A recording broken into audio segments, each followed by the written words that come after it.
Se Agrigento è famosa per la Valle dei Templi, Realmonte è conosciuta per la Scala dei Turchi, un simbolo, un riconoscimento sul quale punterà anche la regione siciliana per promuovere il territorio isolano. Non a caso l'abbiamo scelta anche nella nostra prossima campagna promozionale, perché riconosciamo che questo territorio, se messo in rete con l'area vasta, quindi se messo in rete con Valle dei Templi, con Segesta, con un territorio molto più ampio che rappresenta l'intera offerta della Sicilia, ha invece delle potenzialità turistiche immediate straordinarie che vanno colte. Quindi la ricetta, mi sento di dire, è rete tra un dialogo tra l'amministrazione nazionale, il governo regionale, i territori, ma anche tra i territori. L'assessore regionale è stata ieri a Realmonte per parlare delle iniziative in cantiere in tema di turismo, quel turismo su cui fa leva il candidato sindaco Lillo Zicari, per provare a ridare una prospettiva alla cittadina della Scala dei Turchi. L'unico sviluppo possibile per Realmonte sia proprio lo sviluppo turistico. Stiamo puntando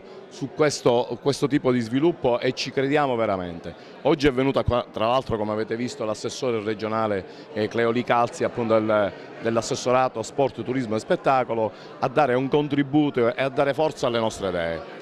Ha detto delle cose che noi già sapevamo, ma le ha potenziate e le ha dette in maniera, diciamo, più dettagliata. Tra l'altro, essendo lei un tecnico della materia, ha avuto la possibilità di farci apprezzare quali possibilità ci possono essere per lo sviluppo turistico e quanti tipi di sviluppo turistico ci possono essere dalle nostre parti.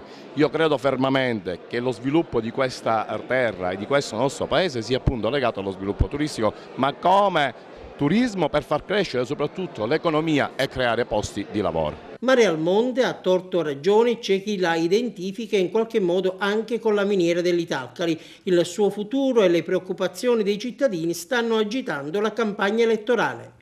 Io credo che l'Italcali debba fare veramente un ragionamento serio, se vuole fare degli investimenti qua in Sicilia e nel nostro territorio, veramente parlo del nostro territorio, fare un ragionamento serio e condiviso con la popolazione locale, che ha moltissime perplessità e molte preoccupazioni che possono venire da questo settore in termini di consumo del territorio e di, diciamo, proprio di consumo di territorio, di investimento dello stesso territorio.